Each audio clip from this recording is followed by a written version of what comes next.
최근 과학계에서 벌어진 충격적인 사건 하나 말씀드릴게요. 영국의 권위 있는 학술지인 BMJ에서 에사비가 체중 감량에 효과적이라는 임상시험 논문을 철회했습니다. 레바논 연구팀이 낸 이 논문은 비만인 120명을 대상으로 아침 식전 15ml의 에사비를 3개월 동안 마시면 최대 8kg까지 감량할 수 있다고 주장했습니다. 이게 발표되자마자 전 세계 언론들은 대대적으로 이걸 발표했고, 소비자들은 역시 에사비가 답이구나 라고 생각해서 에사비의 판매량이 급증했습니다. 우리나라에 들어와서 이슈가 커졌죠. 하지만 BMJ는 1년 6개월 만에 결국 이 논문을 철회하게 됩니다. 오늘 영상을 보시면 에사비, 그 다이어트 마케팅의 충격적인 실체에 관해서 알게 되실 거예요. 그리고 어떻게 해야지 우리가 똑똑하고 현명하게 다이어트를 할 수 있을지 알게 되실 것입니다. BMJ가 논문을 철회한 이유는 다음 3가지였어요. 통계 오류와 재현성의 문제였습니다. 원래 연구라면 누가 그걸 진행하더라도, 그리고 같은 데이터를 분석해도 같은 결과가 나와야 합니다. 그런데 이 논문은 통계 계산 자체가 잘못됐고, 다른 사람이 같은 실험을 했을 때 같은 결과가 나오지 않았습니다. 그리고 두 번째는 연구 방법 보고가 불충분하다는 것이었습니다. 임상 논문은 대상 시험자의 모집 방법, 무작위 배정 방식, 식단과 운동 같은 변수를 어떻게 통제했는지에 대해서 상세히 작성해야 합니다. 그래야 다른 연구자가 그대로 따라해 볼 수 있겠죠. 그런데 이 논문은 그런 설명이 부족했습니다. 아예 굶어버리거나 다른 요소가 영향을 미칠 수 있는데 그 부분을 아예 빼버린 거죠. 그러니까 신뢰성이 없는 거겠죠. 그리고 세 번째는 원시 데이터의 신뢰성도 부족했습니다. 원래 임상실험이면 참가자들의 체중, BMI, 혈액 수치 같은 데이터를 투명하게 공개해야 합니다. 그런데 불일치하는 수치가 다수 있었고, 현실적으로 나오기 힘든 값까지 있었습니다. 결국 데이터 자체를 믿기 어려운 상황이 되었죠. 즉, 논문이라면 기본적으로 갖춰야 할 재현성, 방법의 투명성, 데이터 신뢰성이 모두 결여된 논문이라서 BMJ가 아예 이 논문을 취소해버린 것입니다. 후속 논문을 발표했지만 그 또한 인정받을 수 없어서 결국 완전 철회되었습니다. 저자들도 정직한 실수였다면서 이상한 말로 동의를 했다고 알려져 있는데요.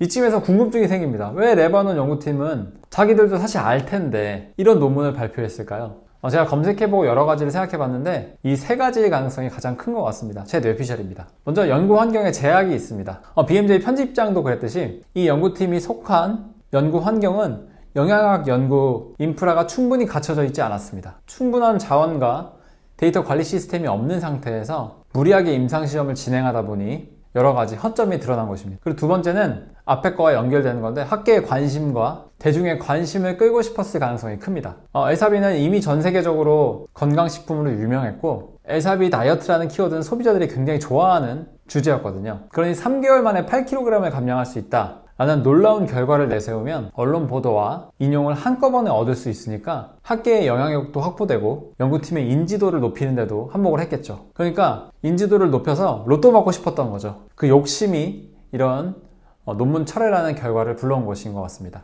정직하면 갈 수 있는 곳을 빨리 가려다가 역풍을 맞은 것이죠. 아쉽습니다. 비판에 대응하려는 시도도 있었습니다. 논문이 비판이 계속 받으니까 연구팀은 추가로 우리가 왜 이런 분석을 했는지 이런 거에 대한 해명을 했는데요. 하지만 이미 드러난 통계적 문제와 데이터 불일치가 더 큰 문제를 가졌기 때문에 결국 철회로 이어질 수밖에 없었습니다. 결국 연구팀 입장에서는 주목을 좀 끌고 싶었고, 자신의 연구 환경을 개선시키고 싶었고, 돈을 좀 벌고 싶어서 무리한 연구 결과를 내놨고 과장된 효과를 주장한 것으로 보입니다. 아쉬운 결과죠.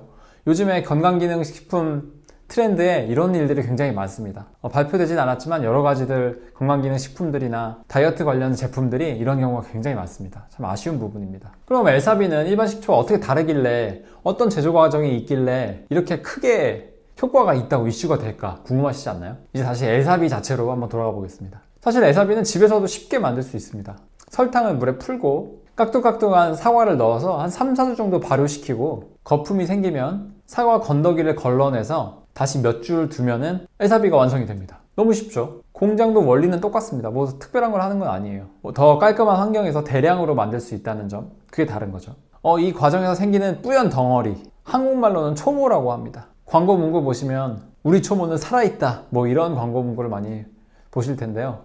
초모에는 일부 유익균도 들어있고 효소, 셀룰로스 같은 것도 들어있습니다. 하지만 지금까지 초모가 인체에 특별한 효과를 준다는 연구는 없습니다. 그리고 더 중요한 점은 시중에 파는 제품들은 반드시 살균 처리를 해야 된다는 것입니다. 유리병이든 페트병이든 스틱이든 젤리든 다 마찬가지예요. 살균 과정 안에서 초모 안에 균이 다 죽습니다. 초모가 살아있다고 하더라도 다 죽습니다. 살아있지도 않지만 결국 우리가 마시는 건 죽은 초모일 뿐입니다. 살아있는 초모를 먹으려면 집에서 직접 담궈 드셔야 합니다. 근데 초모가 효과가 있다는 것은 아직 미지수죠. 스틱형이나 알약이나 이런 건 좀 다르지 않을까라고 하시는데 어쨌든 다 살균을 거치는 거고 초모는 모두 다 죽어 있습니다. 결국 초모가 들어있다라는 건 마케팅적인 문구일 뿐입니다. 실제 효과의 차이는 없어요. 그리고 요즘에 비살균 제품이라고도 나오는 게 있는데 어차피 그들이 광고하는 초모는 완전 발효되어서 모두 다 죽은 상태라고 보시면 좋을 것 같습니다. 크게 다른 점은 없어요. 그럼 에사비 자체가 뭔가 특별한 점이 있지 않을까? 사과식초랑 에사비랑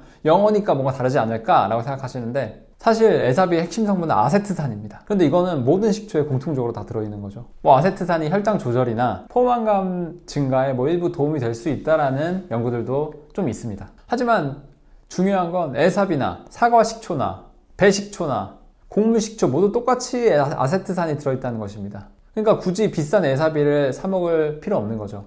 이미 많은 분들이 알고 계시지만 에사비 먹는다 그러면은 그냥 사과식초 먹어라 라고 말씀하시는 분들도 굉장히 많습니다. 이미 다 아시는 거죠. 아세트산이 혈당 조절에 도움이 될 수 있다는 연구들은 있긴 있죠. 혈당 스파이크가 왜 안 좋으냐면 혈당이 급격히 오르고 내리는 게 반복되면 혈관에 산화 스트레스를 주고 인슐린 저항성을 악화시킬 수 있습니다. 그리고 제2형 당뇨병, 대사증후군, 심혈관 질환 위험이 크게 올라간다는 보고도 있습니다. 또 혈당이 확 올라갔다가 확 떨어지면 강한 식욕과 피로감이 생겨서 체중 관리에 불리하게 작용할 수 있습니다. 하지만 학계에서는 요즘 혈당 스파이크를 지나치게 단순화해서 마케팅하는 걸 비판하고 있습니다. 건강한 사람은 혈당이 오르고 내리는 게 잘 조절되는 게 당연한 건데 마치 모두가 혈당 스파이크가 일어나면 안 되는 것처럼 말하고 그거를 유지하는 것만이 답이라는 것을 얘기하는 지금 상태를 아주 학계에서는 비판하고 있습니다. 모든 혈당 스파이크를 억제하는 게 건강에 반드시 좋다는 근거도 부족합니다. 오히려 평균 혈당 관리, 인슐린 민감도 개선, 체중 관리가 더 중요한 요소인데 중요한 요소를 빼먹고 아주 작은 요소에만 집중을 하고 있는 거죠.